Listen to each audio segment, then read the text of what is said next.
Hello guys, എല്ലാവർക്കും പുതിയൊരു വീഡിയോയിലേക്ക് സ്വാഗതം. നമുക്കറിയാം, നമ്മുടെ സോഷ്യൽ മീഡിയയിലെ വൈറൽ താരം രേണു സുധി ബിഗ് ബോസിലാണ് ഉള്ളത്. അവർ ബിഗ് ബോസിലൊക്കെ പോയി ഭയങ്കര ഗെയിമൊക്കെ കളിച്ചുകൊണ്ടിരിക്കുകയാണ്. എന്തായാലും ഇപ്പം രേണു സുധിക്കെതിരായിട്ട് വീണ്ടും ഫിറോസ് എന്ന് പറയുന്ന ആ ഒരു വ്യക്തി രംഗത്ത് വന്നിരിക്കുകയാണ്. നമുക്കറിയാം, അവർക്ക് വീടും കാര്യങ്ങളൊക്കെ വെച്ചു കൊടുത്ത ഒരു ഫേസ്ബുക്ക് കൂട്ടായ്മയുടെ അതിലുള്ള ഒരാളാണ് ഫിറോസ് എന്ന് പറയുന്നത്. വീട് വെച്ച് കൊടുത്തതുമായി ബന്ധപ്പെട്ട് ഒരുപാട് പഴികൾ അവർ കേൾക്കേണ്ടി വന്നു. ഈ പറയുന്ന രേണുസുധിയുടെ വീട്ടുകാരിൽ നിന്നും രേണുസുധിയിൽ നിന്നൊക്കെ ഒരുപാട് എന്താ പറയുക, വൃത്തികേടുകളും ചീത്തകളും ഒക്കെ കേൾക്കേണ്ടി വന്ന ഒരാളാണ് ഈ ഫിറോസ് എന്ന് പറയുന്ന വ്യക്തി.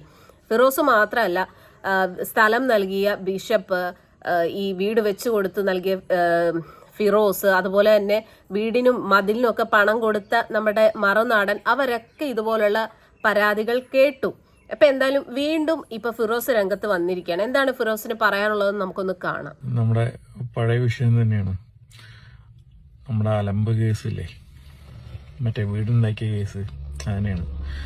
ഇത് എങ്ങനെ നോക്കി കഴിഞ്ഞാൽ ഇത് അവസാനിപ്പിച്ച് പോകാൻ സമ്മതിക്കില്ലെന്നാണ് തോന്നുന്നത് കേട്ടോ. സത്യം, ഇത് മരണം വരെ ഇത് നമ്മളെ വേട്ടയാടിക്കൊണ്ടിരിക്കും. ഒരു വീട് നിർമ്മിച്ചു കൊടുത്തു എന്നുള്ളത് നമ്മുടെ മരണം വരെ നമ്മളെ വേട്ടയാടിക്കൊണ്ടിരിക്കുന്ന ഒരു അവസ്ഥയിലൂടെയാണ് കടന്നു പോകുന്നത്.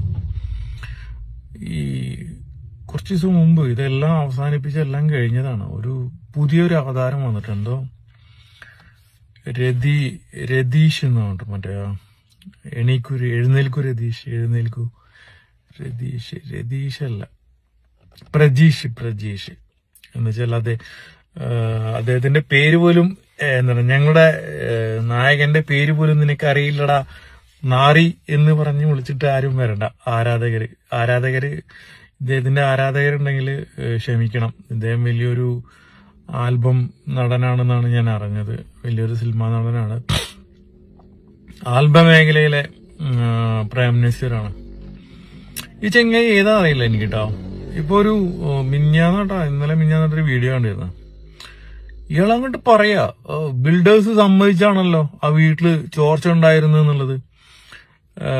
എന്താണ്, ബിൽഡേഴ്സ് സമ്മതിച്ചു ചോർച്ച ഉണ്ടായിരുന്നുണ്ട്. എടാ പൊന്നുമോനെ, ആരാടാ സമ്മതിച്ചത് നിന്റെ അടുത്ത് അതിന് വീടിന് ചോർച്ച ഉണ്ടെന്ന് പറഞ്ഞിട്ട്? ഫിറോസ് ആദ്യം ഞാൻ ആദ്യം പറഞ്ഞതും ഇപ്പൊ പറഞ്ഞുകൊണ്ടിരിക്കുന്നതും ഒരേ ഒരു കാര്യമാണ്, ആ വീടിന് ചോർച്ചയില്ല. ഒരു തുള്ളി വെള്ളം ചോർച്ച എന്ന രൂപത്തിൽ ആ വീടിനകത്തേക്ക് വന്നിട്ടില്ല. കാറ്റടിക്കുമ്പോൾ, ശക്തിയായ കാറ്റും മഴയും ഉണ്ടാകുമ്പോൾ ചാറ്റലടിച്ചിട്ട് അതിനകത്തോട്ട് വെള്ളം വരുന്നുണ്ട്. അത് ഞാൻ അക്സെപ്റ്റ് ചെയ്താണ്. അതിനുള്ള സൊല്യൂഷൻ നമ്മൾ ചെയ്തു കൊടുത്താണ്. പിന്നെ വരുന്നത് അതിന്റെ പ്ലാസ്റ്ററിങ്ങിന്റെ ഇഷ്യൂസ് ആണ്. അത് നമ്മൾ ചെയ്യാൻ പ്ലാൻ ഉണ്ടായിരുന്നു. അത് ചിലപ്പോൾ ചെയ്തു കൊടുക്കും, ചിലപ്പോൾ ചെയ്തു കൊടുക്കില്ല. അത് വേറെ വിഷയം, അതവിടെ കിടക്കട്ടെ. ചാറ്റലുണ്ടെന്ന് ഞങ്ങൾ എവിടെയും പറഞ്ഞിട്ടില്ല. എന്നിട്ട് അവന്റെ ഒരു ഡയലോഗ്, നമ്മളിനി അത് കൂടുതൽ അതിനെ കുറിച്ച് ഡിസ്കസ് ചെയ്യാതെ, അത് ബിൽഡേഴ്സിന്റെ അവരെ ബിസിനസിനെ ബാധിക്കുന്ന എന്താണ് ഉപദേശവും പിന്നെന്താ വേണമുണ്ടല്ലോ, രണ്ടും കൂടെ ഒരുമിച്ച് വേണ്ടട്ടാ. പ്രജീഷിന്റെ കാര്യം നോക്കി ജീവിച്ചോ. പിന്നെ ഞാന് ഈ പറയുന്ന രേണുവിന്റെ അടുത്തോ അല്ലെങ്കിൽ രേണുവിന്റെ പപ്പയുടെ അടുത്തോ അല്ലെങ്കിൽ ആ വീട്ടുകാരുടെ അടുത്തോ ഒന്നും ഒരിക്കലും ഞാൻ മോശമായിട്ട് സംസാരിച്ചിട്ടില്ല. മോശമായിട്ട് ഞാൻ ഒരു സോഷ്യൽ മീഡിയയിലും ഞാൻ പ്രതികരിച്ചിട്ടില്ല. കാരണം എന്താ വെച്ച് കഴിഞ്ഞാൽ, രേണു എന്താണ്, രേണുവിന്റെ പപ്പ എന്താണെന്നുള്ളത് കൃത്യമായിട്ട് എനിക്ക് അറിയാവുന്നതാണ്. അവരുടെ എഡ്യൂക്കേഷൻ അല്ലെങ്കിൽ അവരുടെ കൾച്ചർ അല്ലെങ്കിൽ അവരുടെ ജീവിത സാഹചര്യങ്ങൾ, ജീവിത നിലവാരം അല്ലെങ്കിൽ മറ്റുള്ള കാര്യങ്ങൾ, ഇതൊക്കെ എനിക്ക് അറിയാവുന്നതാണ്. ഇനിയിപ്പോ ഞാൻ നെഗറ്റീവ് പറഞ്ഞെന്ന് പറയണ്ട, അത് നിങ്ങൾ പോസിറ്റീവ് ആക്കി എടുത്തോ. ഓക്കെ, ഞാൻ ഈ പറഞ്ഞല്ല, ഞാൻ പോസിറ്റീവായിട്ട് പറഞ്ഞാണ് തീരുമാനിച്ചത്. ഇനിയിപ്പോ രേണുവിനെയും കുടുംബത്തിനെയും ഇകഴ്ത്തി സംസാരിച്ചു എന്ന് പറഞ്ഞിട്ട് ഇനിയിപ്പോ അതിന് പൊങ്കാലിടാൻ വരണ്ട.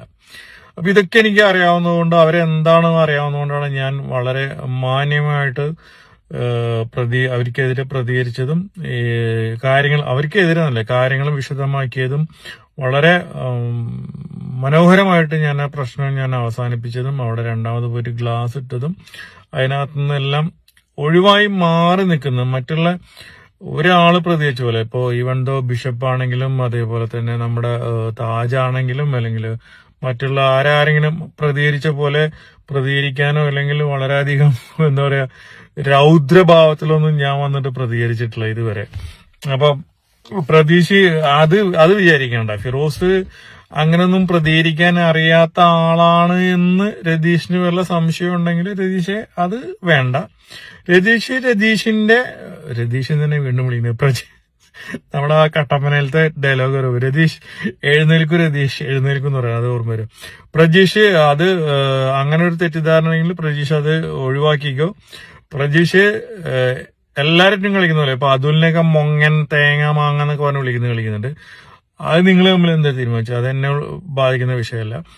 പ്രജീഷ് ദയവ് ചെയ്ത് എന്റെയോ എന്റെ കമ്പനിയുടെയോ എന്റെ ഗ്രൂപ്പിന്റെയോ തലമണ്ടയ്ക്ക് കയറാൻ വരണ്ട. പ്രജീഷ് രേണുവിന്റെ ആരുമല്ല. എന്നെ സംബന്ധിച്ചോളം പ്രജീഷ് രേണുവിന്റെ ബ്രദറോ അല്ലെങ്കിൽ കസിനോ അല്ലെങ്കിൽ ഹസ്ബൻഡോ അല്ലെങ്കിൽ മകനോ ആരുമല്ല, ജസ്റ്റ് ഒരു ഫ്രണ്ടാണ്. അപ്പൊ രേണു പോലും അത് സമ്മതിച്ചിട്ടുണ്ട്, അത് ചാറ്റലായിരുന്നു. രേണുവിന്റെ പപ്പ സമ്മതിച്ചിട്ടുണ്ട്, അത് ചാറ്റലായിരുന്നു. ഞങ്ങള് പറഞ്ഞ് വാക്ക് മാറിപ്പോയതെന്ന് പറഞ്ഞു. പിന്നെ നീ ഇട്ടിട്ട് അതിന്റെ ഇടയിൽ കൂടെ ഉണ്ടാക്കാൻ വരണ്ട. പ്രജീഷിന്റെ അടുത്ത് ഞാൻ മര്യാദക്കാ പറയുന്നത്. പ്രജീഷിന്റെ കാര്യം നോക്കി ജീവിച്ചോ. ഞങ്ങളെ വീടുണ്ടാക്കി കൊടുത്തിട്ട് ഞങ്ങളും രേണുവും തമ്മിൽ അത് തീരുമാനിച്ചോളാം. നീ അതിന്റെ ഇടയിൽ കയറി കിടന്നിട്ട് വെറുതെ എല്ലാം ഉണങ്ങുന്നത് എണ്ണക്കാണ്. നീ അതിന്റെ ഇടയിൽ കയറിന്നിട്ട് ഉണങ്ങാൻ നിൽക്കണ്ട. പ്രജീഷിന്റെ അടുത്ത് ഞാൻ മര്യാദക്കാ പറയുന്നത്. ഓക്കെ, ഞങ്ങളെ വിട്ടുപിടി. ഞങ്ങളെ കാര്യങ്ങളായിട്ട് ഞങ്ങൾ മുന്നോട്ട് പോയിക്കോളാം. നീ നിന്റെ കാര്യങ്ങളായിട്ട് ആൽബത്തിലൊക്കെ അഭിനയിച്ച് വലിയ നടനായിട്ട് നീ വന്നോ. ഓക്കെ, ഇതൊരു ജസ്റ്റ് ഒരു ഇൻഫർമേഷന് വേണ്ടി ഇടുന്ന, അല്ലാതെ ഒരു ഭീഷണിയോ കാര്യങ്ങളോ അല്ലെങ്കിൽ ഒന്നുമല്ല. എന്താ വെച്ചാൽ 2-3 ആൾക്കാരെ എന്റെ ലിങ്ക് ഇങ്ങനെ അയച്ചായിരുന്നു. പ്രജീഷ് പറയുന്നുണ്ടല്ലോ അവിടെ ചോർച്ച ഉണ്ട്, അതാ തേങ്ങ വാങ്ങിയുന്നുണ്ട്. എന്നിട്ട് അതിൽ കൂടെ അവന്റെ ഒരു ഉപദേശവും പിന്നെ വേറൊരു സാധനം കൂടെ, രണ്ടും കൂടെ വേണ്ടട്ടോ പ്രജീഷെ. പ്രജീഷിന്റെ കാര്യം നോക്കി ജീവിക്കുക. നമ്മളായിട്ട് ഒരു പ്രശ്നത്തിലും പ്രജീഷിന്റെ അടുത്തേക്ക് ഞാൻ ഇതുവരെ വന്നിട്ടില്ല. പ്രജീഷ് എന്റെ അടുത്തേക്കും വരണ്ട, ഞങ്ങൾ ഗ്രൂപ്പിനെതിരെ വരണ്ട, ഒന്നിനും വരണ്ട. ഓക്കെ, അപ്പൊ പ്രജീഷെ ബൈ. പ്രശ്നങ്ങളൊന്നുമില്ല പ്രജീഷിന്. അപ്പൊ പറയുമ്പോ കാര്യങ്ങൾ നോക്കി സംസാരിക്കുക, സൂക്ഷിച്ച് സംസാരിക്കുക. പിന്നെ കേസിന്റെ കാര്യങ്ങളും മറ്റു കാര്യങ്ങളൊക്കെ ആൾക്കാർ ചോദിക്കുന്നുണ്ട്. ഞാൻ ബേസിക്കലി എനിക്കൊരാളെ ഉപദ്രവിക്കുന്നത് അല്ലെങ്കിൽ ഒരാൾക്കെതിരെ പ്രശ്നങ്ങൾ ഉണ്ടാക്കുന്നത് എനിക്ക് താല്പര്യമില്ലാത്ത ഒരാളാണ് ഞാൻ. കേസിന്റെ കാര്യങ്ങളും മറ്റുള്ളതൊക്കെ വക്കീലും അതേപോലെ മറ്റുള്ള ഡിഫർമേഷൻ കേസ് കൊടുക്കുക എന്ന് പറഞ്ഞാൽ അത്ര ഈസി ആയിട്ട് കേസല്ല. അതിന്റെ ഡാറ്റാസും നമ്മൾ കംപ്ലീറ്റ് കളക്ട് ചെയ്യണം. കാരണം വെച്ചാൽ പൈസ കെട്ടിവെച്ചിട്ട് ചെയ്യുന്നൊരു കേസാണ് ഈ ഡിഫർമേഷൻ കേസ് പറഞ്ഞത്. ഇൻ കേസ് നമ്മൾ ഈ കേസിൽ തോറ്റു കഴിഞ്ഞാൽ നമ്മൾ കെട്ടിവെക്കുന്ന ഒരു രൂപ പോലും നമുക്ക് കിട്ടില്ല. അതുകൂടാതെ കോടതി ചെലവ് കൊടുക്കണം. നമുക്ക് എതിർ പാർട്ടിക്ക് എന്തെങ്കിലും ചെലവ് വന്നിട്ടുണ്ടെങ്കിൽ അത് കൊടുക്കണം. അപ്പൊ അത് വക്കീല് നോക്കിയിട്ട് അതിന്റെ കാര്യങ്ങൾ എന്താ വേണ്ട വെച്ചാൽ അവരത് ഡിസൈഡ് ചെയ്യും.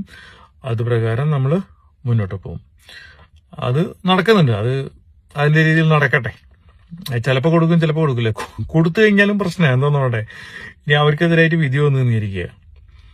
ഈ പറയുന്നത് എനിക്ക് തന്നെ സങ്കടമാവും. ചിലപ്പോൾ ഞാൻ പോയിട്ട് അവർക്ക് ആ പൈസ കൊടുത്തിട്ട് നിങ്ങൾ ഈ പൈസ കോടതിയിൽ അടച്ചു, ഞാനത് കോടതി വാങ്ങിച്ചോളാം എന്ന് ഞാൻ പറയേണ്ട അവസ്ഥയിലേക്ക് എത്തും. എന്ന് വെച്ചാല് നമ്മളെ മറ്റുള്ളവരുടെ വിഷമം കണ്ടു കഴിഞ്ഞാല് സ്വാഭാവികമായിട്ട് എനിക്ക് കുറെയൊക്കെ മനസ്സിലായും.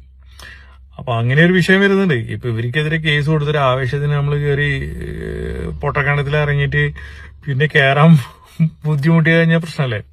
അപ്പൊ ആയതുകൊണ്ട് അവര് ജീവിച്ചു പോട്ടെ. കേസിന്റെ കാരണം ഞാൻ വക്കീലിനായിട്ട് സംസാരിച്ചിട്ടുണ്ട്. അത് അതിന്റെ രീതിയിൽ നടക്കട്ടെ. കേസ് കൊടുക്കുന്ന വേണ്ടെന്നുള്ളത് ഫൈനൽ ഡിസിഷനിൽ എത്തിയിട്ടില്ല ഇതുവരെ. അപ്പൊ അത്രേ ഉള്ളൂ. പ്രജീഷ് പറഞ്ഞ ഓർമ്മ ഉണ്ടല്ലോ. ഓക്കെ.